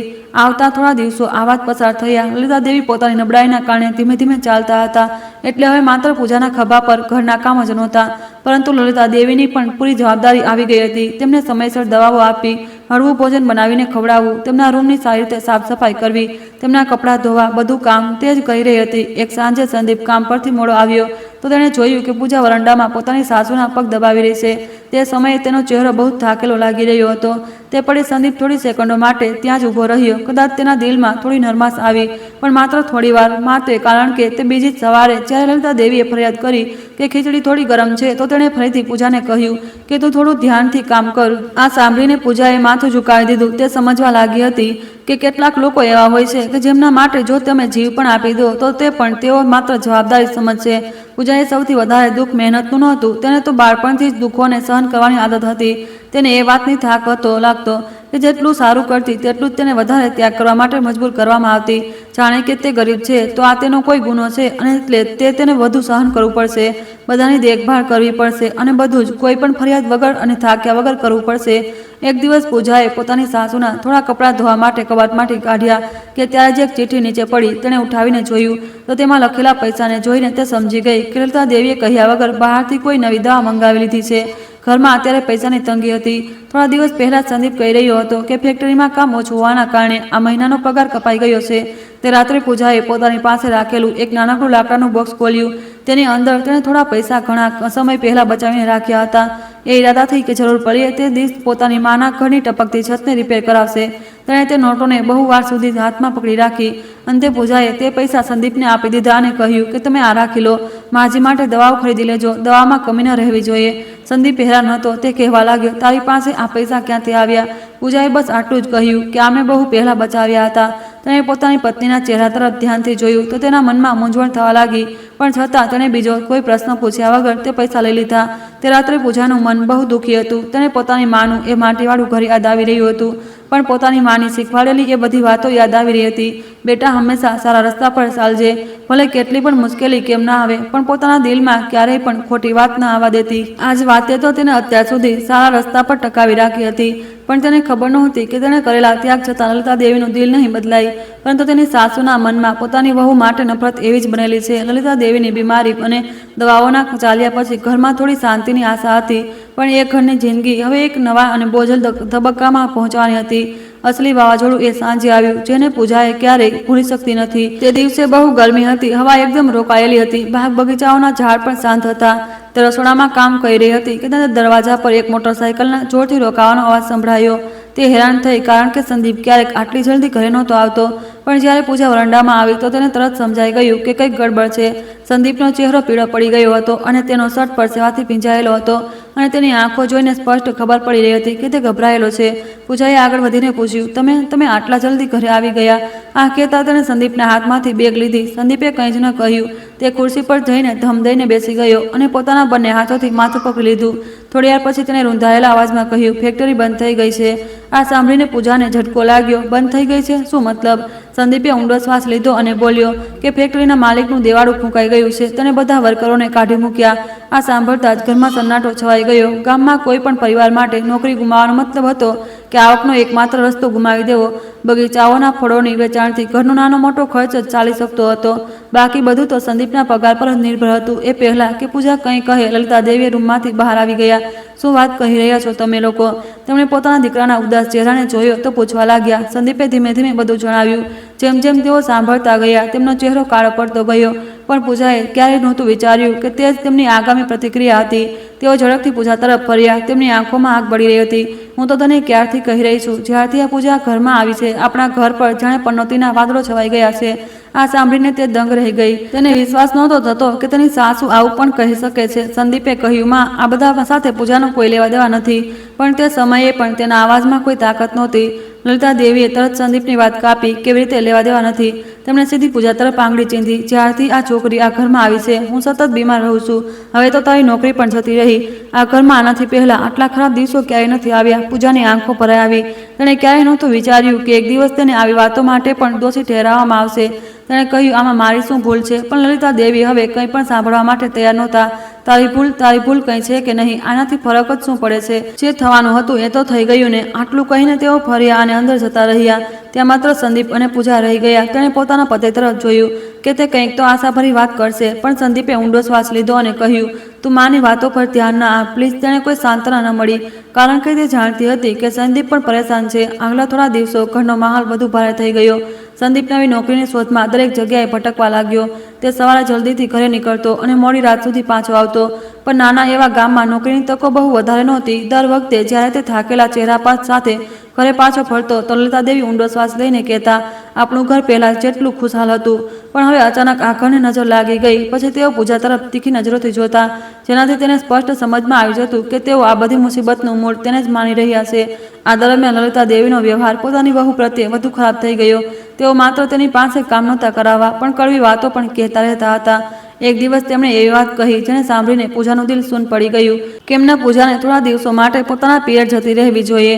એ સમયે તેના હાથમાં પકડેલો રોટલાનો ટુકડો પણ ત્યાં જ રોકાઈ ગયો. સંદીપે પણ માથું ઊંચું કર્યું અને બોલ્યા, માં, આ તમે શું કહી રહ્યા છો? લલિતા દેવીએ શાંતિથી જવાબ આપ્યો, ઘરમાં પહેલાથી જ બહુ મુશ્કેલી છે. જો એક ખાવાળું ઓછું થઈ જશે તો થોડો બોજ પણ હળવો થઈ જશે. આ સાંભળીને પૂજાને બહુ દુઃખ થયું. તેણે આ બધાની સાથે બધું સારું કરવાની કોશિશ કરી. સાસુની બીમારીમાં ખૂબ દેખભાળ પણ કરી. પોતાની બચતની સાસુની દવાઓ પણ મંગાવી. ઘરનું દરેક કામ કર્યું પણ અંતે તેને જ બોજ સમજવામાં આવી રહી હતી. લલિતા દેવીએ કહ્યું, શું ખબર આના જવાથી આ ઘરની પનોતી પણ આની સાથે જતી રહે. આ પછી સન્નાટો છવાઈ ગયો. પૂજાને લાગ્યું જાણે તેને ઘરમાંથી બહાર કાઢવામાં આવી રહી છે. જે ઘરને આટલા સમયથી સાંભળવાની તે કોશિશ કરી રહી હતી. તેણે સંદીપ તરફ જોયું અને વિચાર્યું કે હવે તે શું કહેશે. પણ તે હજુ પણ ચૂપ હતો અને આ ખામોશી એક એવા નિર્ણયનો સંકેત બની ગઈ જેણે તેને પૂજાની જિંદગીને એક બિલકુલ અલગ રસ્તા પર લાવીને ઊભી કરી દીધી હતી. રાત થઈ ચૂકી હતી. એ મોટું ઘર અંધારામાં ડૂબેલું હતું. બહારથી કીડાઓ અને દેડકાઓના અવાજો આવી રહ્યા હતા. પૂજા પથારીના ખૂણે એકલી બેઠી હતી. આ ઘરમાં વહુ બનીને આવવાના દિવસથી લઈને અત્યાર સુધીની તેને દરેક એક વાત યાદ આવી રહી હતી. રોજિંદા મહેણા, રોજના અઢળક કામ અને દરેક વાત પર અપમાન. એ સમય જ્યારે તેણે પોતાની બીમાર સાસુની ખૂબ સેવા કરી પણ તેને એક શબ્દ પર વખાણો ન મળ્યો. અને સૌથી વધારે તે દર્દનાક વાત જ્યારથી તેના જ પતિએ તેને શંકાભરી નજરોથી જોવાનું શરૂ કરી દીધું. થોડીવાર પછી સંદીપ રૂમમાં આવ્યો અને તે બોલ્યો, તું માની વાતોનું ખરાબ ન લગાડ. પૂજાએ ઉદાસ સ્મિત સાથે કહ્યું, હવે મને માની વાતોનું ખરાબ નથી લાગતું.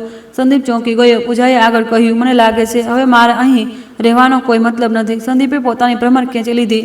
જો પૂજા, તું ફરીથી ખોટું વિચારી રહી છે. આ સાંભળતા જ પૂજાની અંદર કંઈક તૂટી ગયું. તે ન તો રડી રહી અને ન તો કોઈ ફરિયાદ કરી. તેણે બસ એક પ્રશ્ન પૂછ્યો જે તે ઘણા સમયથી પોતાના દિલમાં દબાવીને બેઠી હતી.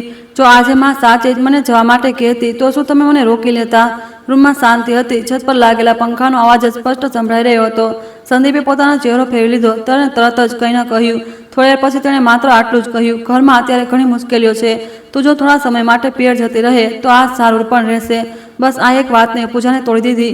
તેની આંખો ખુલી હતી પણ એક પણ આંસુ ન નીકળ્યું. જે માણસે ક્યારે તેની સાથે પ્રેમથી વાતો કરી હતી જેણે સંલગ્ન સમયે તેનો હાથ પકડીને ઘણા બધા વચનો આપ્યા હતા. તેણે આખરે પોતાના માટે સૌથી સહેલો રસ્તો પસંદ કરી લીધો. તેણે તેને જવા દીધી. બહાર અચાનક હવા તેજ થઈ ગઈ. આંગણામાં લાગેલા ઝાડમાંથી સરસરાહટનો અવાજ આવવા લાગ્યો. આસમાનમાં કાળા વાદળો ઘેરાઈ આવ્યા હતા. વરસાદ ક્યારેય પણ શરૂ થઈ શકતો હતો. પૂજા ઉઠી. તેણે પોતાના લાકડાની કબાટ ખોલી અને થોડા કપડાં કાઢીને એક જૂની કાપડની થેલીમાં મૂક્યા. તેણે વધારે કંઈ ન લીધું, કારણ કે લઈ જવા માટે કંઈ હતું જ નહીં. દરેક વસ્તુ તે જે રાખી રહી હતી તે બહુ હલકી હતી અને તેનું દિલ ભારે હતું. સંદીપ ત્યાં જ બેઠો પોતાની પત્નીને સામાન પેક કરતી જોઈ રહ્યો હતો. તે કંઈક કહેવા માંગતો હતો પણ છતાં ચૂપ હતો. આખરી પળ સુધી તે આગળ ન વધ્યો.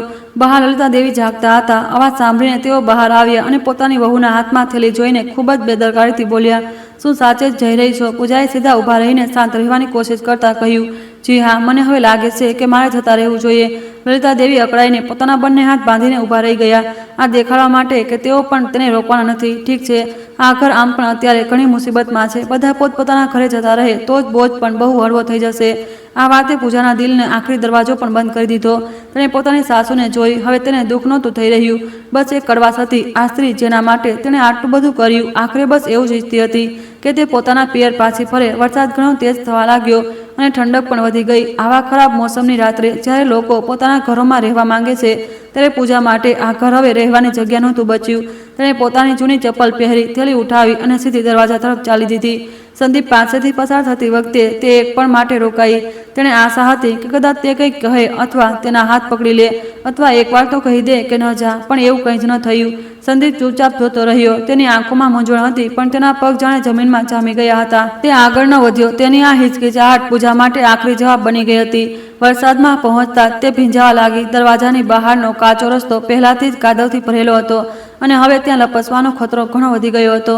પૂજા ધીમે ધીમે પણ મજબૂત કદમોથી આગળ વધતી રહી. તેણે પાછળ વળીને ન જોયું. ઘરની પાછળથી અજવાળું હજી પણ દેખાઈ રહ્યું હતું પણ તેની પાછળ કોઈ ન આવ્યું. ગલીના ખૂણા પર તેને એક ઘરડા પાડોશી મળ્યા જે પોતાની બકરીઓને છાપરા નીચે બાંધી રહ્યા હતા જેથી વરસાદથી બચી શકાય. પૂજાને આ રીતે વરસાદમાં ભરેલી રાત્રે થેલી લઈને જોતા તેઓ ચોંકી ગયા. તે બોલ્યા, અરે દીકરી, તું આ સમયે આટલા તેજ વરસાદમાં ક્યાં જઈ રહી છો? પૂજાએ પોતાના દુઃખને છુપાવતા ખોટા સ્મિત સાથે કહ્યું, એ હું મારી મા પાસે થોડા દિવસો માટે જઈ રહી છું. એ માણસે તેને ઉપરથી નીચે સુધી જોઈ અને પછી લલિતા દેવીના ઘર તરફ જોયું જ્યાંથી અજવાળું આવી રહ્યું હતું. તેમણે પછી બીજી કોઈ પૂછપરછ ન કરી પણ તેમની આંખોમાં પૂજા માટે બહુ દયા હતી. તેમણે દિવાલ પર લટકાવેલી પોતાની એક જૂની શાલ ઉતારીને પૂજાને આપી દીધી. આ લઈ લે બેટા, વરસાદ બહુ તેજ થઈ રહ્યો છે. આ જોઈને પૂજાની આંખોમાં આંસુ આવી ગયા. એક બહારના માણસને તેના પર દયા આવી રહી હતી અને તેના માટે પોતાના ઘરવાળા પથ્થરની જેમ કઠોર થઈ ગયા હતા. તેમણે તેમનો આભાર માન્યો અને પછી આગળ વધવા લાગી. પૂજાની માનું ઘર વધારે દૂર નહોતું પણ એ રાત્રે પૂજા માટે તે રસ્તો ક્યાંય ન ખતમ થવાડો લાગી રહ્યો હતો. કાદવ તેના કપડાં પર લાગી રહ્યો હતો. હવાના કારણે વરસાદના છાંટા તેના ચહેરા પર કોઈ મારની જેમ પડી રહ્યા હતા. ઘણીવાર તે તો લપસતા લપસતા બચી પણ તે છતાં સંભાળીને ચાલતી રહી. એટલા માટે નહીં કે તે બહુ મજબૂત હતી અને તેને દર્દ નહોતું થઈ રહ્યું, પરંતુ એટલા માટે કારણ કે તે જાણતી હતી કે જો તે પાછી ફરી તો તેને ફરીથી એ જ જગ્યા પર ખેંચી લાવવામાં આવશે જ્યાં તેને માત્ર એક નોકરાણી સમજવામાં આવતી હતી. જ્યારે પૂજા પોતાના ઘરે પહોંચી તો તેની માએ દરવાજો ખોલતા જ પોતાની દીકરીને પલળેલી હાલતમાં જોઈ તો તે ડરી ગઈ. તે ગભરાઈને તેને અંદર ખેંચી લાવી. હે ભગવાન, તું આ સમયે કેવી રીતે આવી? પૂજા, બધું બરાબર તો છે ને? આ સાંભળતા જ પૂજા પોતાની જાતને રોકી ન શકી અને તે ધ્રુસકે ધ્રુસકે રડવા લાગી. આટલા મહિનાઓની ધીરજ, આટલી બેઇજ્જતી, આટલું દુઃખ બધું એકસાથે બહાર આવી ગયું. પોતાની માને ભેટીને તે ખૂબ રડી, ત્યાં સુધી કે તે ખરાબ રીતે ધ્રુજવા લાગી. તેની માએ વધારે કંઈ ન પૂછ્યું, બસ પોતાની દીકરીની પીઠ પસવારતી રહી અને તેમનો અવાજ પણ ભરાઈ આવ્યો, કોઈ વાંધો નહીં બેટા, હવે તું અહીં આવી ગઈ છે તો તારી માં છે ને? બસ આ શબ્દ સાંભળીને પૂજાને લાગ્યું જાણે તેને કોઈ અંધારી ગુગડામાં ભરેલી જગ્યાએથી બચાવી લેવામાં આવી હોય. તે રાત્રે બહુ ટાઈમ પછી પૂજા એક એવી જગ્યા પર સૂતી જે ભલી નાની હતી, ગરીબીથી ભરેલી હતી, પણ ત્યાં તેના દિલને સુકૂન મળ્યું. પેલી બાજુ બીજા ઘરમાં પૂજાના ગયા પછી બધું એવું જ શાંત હતું. લલિતા દેવી દરવાજો બંધ કરીને સૂઈ ગયા હતા જાણે કે તેમને કોઈ ભારે બોજ ઉતારી ફેંક્યો હોય. સંદીપ રૂમમાં એકલો બેઠો રહ્યો અને એ ખાલી જગ્યાને જોતો રહ્યો જ્યાં ક્યારેક તેની પત્ની સૂતી હતી. તેને ઘર ખાલી લાગ્યું પણ તેણે પોતાને સમજાવ્યું કે પૂજાને થોડા દિવસ માટે જવા દો. જ્યારે આ મામલો શાંત થઈ જશે ત્યારે જોયું જશે. તેને એ નહોતી ખબર કે આજની રાત તેની ખામોશીને પૂજાને તેની જિંદગીથી એટલી દૂર કરી દેતી હતી જેટલું તેને વિચાર્યું પણ નહોતું. તેને જરા પણ અંદાજો નહોતો કે પૂજાના ઘરે પાછા ફર્યા પછી તેના પરિવારમાં બધું ઉલટપુલટ થઈ જશે એવી રીતે જેની તેને કલ્પના પણ નહોતી કરી. કારણ કે કેટલાક લોકો જ્યારે આપણી પાસે હોય છે ત્યારે આપણે તેમનું મહત્વ નથી સમજતા, પણ જ્યારે તેઓ જતા રહે છે ત્યારે આપણને ખબર પડે છે કે તેઓ ખામોશીથી આપણા માટે કેટલું બધું સહન કરી રહ્યા હતા. અને કેટલો મોટો સહારો હતા. પૂજાને નહોતી ખબર કે ભવિષ્યમાં શું થવાનું છે, પણ તેણે પોતાના દિલમાં એક વાત પાકી કરી લીધી હતી કે તે હવે ઘરમાં પડછાયો બનીને પાછી નહીં ફરે. લલિતા દેવીને લાગી રહ્યું હતું કે હવે આ ઘરમાં બધું સારી રીતે અને આસાનીથી થશે. પણ થોડા દિવસો વીત્યા અને પછી એ મોટા ઘરમાં એવી મુશ્કેલીઓ આવવા લાગી જે પહેલાં ક્યારેય નહોતી આવી. પહેલાં રોજ સવારે જલ્દી પૂજા ઉઠી જતી હતી. તે ચૂલો સળગાવતી હતી, ખાવાનું બનાવતી હતી, સાફ સફાઈ કરતી હતી. પણ હવે તેના ગયા પછી રસોડાનો ચૂલો ઠંડો પડ્યો હતો. લલિતા દેવીની સેવા કરવાની આદત પડી ચૂકી હતી. તેઓ સવારે બહુ મોડે સુધી કામમાં લાગેલા રહેતા, પણ તો એ કામ પતી નહોતું શકતું. એક દિવસ તો તેઓ મરઘીઓને દાણા નાખવાનું પણ ભૂલી ગયા. મરઘીઓનો દરવાજો પણ બહુ ગંદો પડ્યો હતો. બધી બાજુ ગંદકી વિખરાયેલી પડી હતી. બગીચાની દેખભાળ પણ પહેલા જેવી નહોતી થઈ રહી. શરૂઆતના થોડા દિવસો તો લલિતા દેવી બબડતા રહ્યા કે બસ આટલું એવું કામ છે અને મારાથી નથી થઈ રહ્યું. પણ થોડા દિવસો પછી તેમને સમજમાં આવવા લાગ્યું કે પહેલાં આ બધા નાના મોટા કામ પૂજા જ કરતી હતી, ત્યારે જ બધું સમયસર થઈ જતું હતું. સંદીપ હજુ પણ નોકરીની શોધમાં દરેક જગ્યાએ ભટકી રહ્યો હતો, પણ તેને ક્યાંય પણ કોઈ કામ નહોતું મળી રહ્યું. સાંજે જ્યારે તે ઘરે પાછો ફરતો અને વિખરાયેલું આંગણું, ગંદુ ઘર અને સાધારણ એવું ખાવાનું બનતું જોતો તો તેને એ દિવસો યાદ આવી જતા જ્યારે પૂજા ઘરે હતી. ત્યારે તેને અહેસાસ થયો કે તેના રહેતા ઘર દર વખતે કેટલું સાફ સુથરું અને શાંત રહેતું હતું. એક દિવસ લલિતા દેવી જ્યારે આંગણા તરફ આવી રહ્યા હતા ત્યારે તેમનો પગ લપસી ગયો અને તેઓ ત્યાં જ પડી ગયા. અને હવે ત્યાં પૂજા નહોતી જે તેમને પહેલાંની જેમ ટેકો આપતી. સંદીપ તરત ભાગીને આવ્યો. તેને પોતાની માને ઉઠાવ્યા અને ત્યારે જ તેને અચાનક એ દિવસ યાદ આવ્યો જ્યારે તેની મા બીમાર પડી હતી અને પૂજા એકલે હાથે જ તેમને ક્લિનિક લઈ ગઈ હતી. પણ લલિતા દેવીએ એ વાતનો ક્યારેય કોઈ ઉલ્લેખ ન કર્યો. તેમણે ઊંડો શ્વાસ લઈને કહ્યું કે કાશ કોઈ મદદ કરવાવાળું હોત. આ સાંભળીને સંદીપનું દિલ દુખવા લાગ્યું. 3 મહિના વીતી ચૂક્યા હતા. એક દિવસ સંદીપ કામની શોધમાં પાસેના જ વિસ્તારમાં ગયેલો હતો. તે રસ્તાના કિનારે બનેલા ઢાબાઓ પાસેથી પસાર થઈ રહ્યો હતો કે ત્યારે જ તેની નજર એક ઢાબા પર પડી જ્યાં બહુ બધી ભીડ લાગેલી હતી. ત્યાં ઘણા બધા લોકો આવી જઈ રહ્યા હતા અને ખાવાની સુગંધ આખા વિસ્તારમાં ફેલાયેલી હતી. તે આગળ વધીને જોવાનો જ હતો કે ત્યારે જ અચાનક રોકાઈ ગયો, કારણ કે તેની નજર એક છોકરી પર પડી જે કાઉન્ટરની પાછળ ઊભી રહીને બધા ગ્રાહકોને ગરમાગરમ જમવાનું આપી રહી હતી. તે પૂજા હતી, પણ હવે પૂજા બિલકુલ બદલાયેલી લાગી રહી હતી. તેણે સાફ સુથરા કપડાં પહેર્યા હતા, સારી રીતે વાળ ઓળેલા હતા અને તેના ચહેરા પર એક અલગ જ ચમક અને આત્મવિશ્વાસ દેખાઈ રહ્યો હતો. ઢાબામાં ગ્રાહકો સતત આવતા જઈ રહ્યા હતા, પણ છતાં પૂજા થાક્યા વગર, રોકાયા વગર ખુશી ખુશી કામ કરી રહી હતી. ત્યારે જ ગ્રાહકોમાંથી કોઈએ એકે જોરથી કહ્યું, પૂજા બહેનના હાથનું જમવાનું સૌથી વધુ સારું છે. આ સાંભળતા સંદીપ દંગ રહી ગયો અને પથ્થરની જેમ ત્યાં જ ઊભો રહ્યો. તે તેની તરફ આગળ જવાની હિંમત ન કરી શક્યો. તેને સમજાઈ ગયું કે આટલા સમયમાં પૂજા તૂટી નહોતી જેવું કે તેને વિચાર્યું હતું, પરંતુ તે તો હવે પહેલાં કરતાં પણ ઘણી વધારે મજબૂત બનીને પોતાની સારી જિંદગી જીવી રહી હતી. ત્યારે થોડી વાર પછી પૂજાની નજર એ તરફ પડી જ્યાં સંદીપ ઊભો હતો. તેણે જોયું કે તે તેને જોઈ જ રહ્યો છે. તે એક પળ માટે રોકાઈ, પછી થોડી વાર પછી બહાર આવી અને બોલી, સંદીપજી. તેનો અવાજ ધીમો હતો પણ બહુ શાંત હતો, જેમાં પહેલાં જેવી ગભરામણ નહોતી. પણ સંદીપ ગભરાઈ ગયો. તે એકદમથી થોથવાતા બોલ્યો કે મેં સાંભળ્યું છે તે ઢાબો ખોલી લીધો છે. પૂજાએ માથું હલાવ્યા અને બોલી, જી, નાનો એવો ઢાબો ખોલ્યો છે. પછી બંને થોડી સેકન્ડો સુધી ચૂપ રહ્યા, એકબીજાને જોતા રહ્યા. સંદીપે ભીડથી ભરેલા ઢાબા તરફ જોયું અને બોલ્યો, મેં ક્યારેય નહોતું વિચાર્યું આ તું આટલું મોટું કદમ પણ ઉઠાવી શકે છે. પૂજા હળવેથી મુસ્કુરાઈ અને બોલી, જીવવા માટે તો કરવું જ પડે છે ને સંદીપજી, અને પછી હિંમત પણ એકઠી કરવી પડે છે. આ નાનકડો જવાબ સાંભળીને સંદીપ દંગ રહી ગયો. તે જ રાત્રે જ્યારે સંદીપ ઘરે જઈને પૂજા સાથેની મુલાકાતની વાત લલિતા દેવીને જણાવી તો પહેલાં તો તેમને વિશ્વાસ જ ન થયો કે પૂજા અને એ પણ પોતાના દમ પર એક ઢાબો ચલાવી રહી છે. પણ થોડા દિવસો પછી તેમણે જાતે ગામની ઘણી સ્ત્રીઓને આ વિશે વાત કરતા સાંભળી. લોકો કહી રહ્યા હતા કે પૂજાનો ઢાબો તો હંમેશા ગ્રાહકોથી ભરેલો રહે છે, કારણ કે તેનું ખાવાનું બહુ જ વધારે સ્વાદિષ્ટ છે અને તેને ભાવ પણ બહુ ઓછા રાખેલા છે. આ સાંભળીને લલિતા દેવી બહુ વાર સુધી ચૂપચાપ બેઠા રહ્યા. હવે તેમને પહેલીવાર એ બધા કામ યાદ આવ્યા જે પૂજા ઘરમાં કરતી હતી. જમવાનું બનાવવાથી લઈને દરેક એક વસ્તુની દેખભાળ કરવી, તેમની બીમારીમાં સેવા કરવી, પોતાની બચતના પૈસાથી તેમની દવાઓ લાવવી, એ બધા કામોને તેઓ પહેલાં તેની ફરજ સમજતા હતા, પણ હવે તેમને અહેસાસ થઈ રહ્યો હતો કે તેઓ કેટલા ખોટા હતા. એક સાંજે સંદીપે પૂજાને મળવાનો નિર્ણય કર્યો. જ્યારે તે ત્યાં પહોંચ્યો તો તેણે જોયું કે ઢાબા પર હજુ ભીડ લાગેલી હતી. જ્યારે થોડા ગ્રાહકો ઓછા થયા ત્યારે તે આગળ વધીને પૂજા પાસે પહોંચ્યો અને બોલ્યો કે હું તારી સાથે કંઈક વાત કરવા માંગુ છું. પૂજાએ તેની તરફ જોયું અને બોલી, જી કહો. સંદીપે માથું ઝુકાવ્યું અને બોલ્યો કે મને માફ કરી દે. આ સાંભળીને પૂજા હેરાન રહી ગઈ. પછી તેણે ધીમેથી કહ્યું કે તમારે માફી માંગવાની કોઈ જરૂર નથી. આ સાંભળીને સંદીપ ચોંકી ગયો. પૂજા બોલી કે જે કંઈ પણ મારી સાથે થયું તેણે મને ઘણું બધું શીખવ્યું છે. તેણે સંદીપની આંખોમાં પૂરા આત્મવિશ્વાસ સાથે જોતા કહ્યું કે કેટલીક જગ્યાઓ એવી હોય છે જ્યાં આપણે ભલે કેટલી પણ કોશિશ કેમ ન કરી લઈએ, પરંતુ તે ક્યારેય પણ આપણી નથી થઈ શકતી. આ સાંભળીને સંદીપને લાગ્યું જાણે કોઈએ તેના મોઢા પર તમાચો મારી દીધો હોય. તે સમજી ગયો કે તે પૂજાને સાચે જ ગુમાવી ચૂક્યો છે. એ દિવસે જ્યારે સંદીપ ઘરે પાછો ફર્યો તો લલિતા દેવી ખાસી વાર સુધી વરંડામાં બેઠા તેની રાહ જોતા રહ્યા. તેઓ પણ બહારની તરફ જ જોઈ રહ્યા હતા. જ્યારે ક્યારેક પૂજા સવારે ઉઠીને ઘરનું બધું કામ સંભાળતી હતી.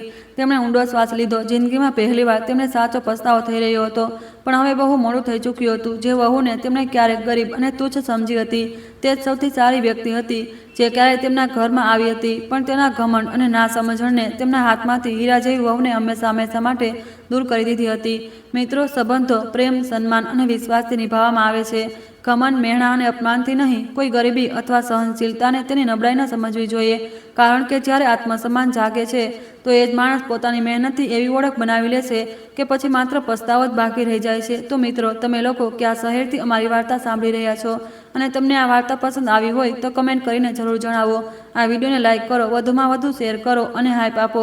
સાથે ચેનલને સબસ્ક્રાઈબ કરવાનું ન ભૂલતા. અને જો તમને મારી મહેનત પસંદ આવી હોય તો મને સુપર થેન્ક્સ આપીને પોતાનો પ્રેમ અને સપોર્ટ જરૂર બતાવો, જેથી હું તમારા માટે આવી શાનદાર વાર્તાઓ લાવતી રહું. આ વાર્તા સંપૂર્ણ રીતે કાલ્પનિક છે. તેનો ઉદ્દેશ્ય માત્ર મનોરંજન અને એક સકારાત્મક સામાજિક સંદેશ આપવાનો છે. વાર્તાના તમામ પાત્રો, ઘટનાઓ, સ્થાન અને સંવાદ લેખકની કલ્પના પર આધારિત છે. જો તેનો કોઈ વ્યક્તિ, સ્થાન અથવા વાસ્તવિક ઘટના સાથે મેળ થઈ જાય તો તેને માત્ર સંયોગ માનવામાં આવે. આભાર.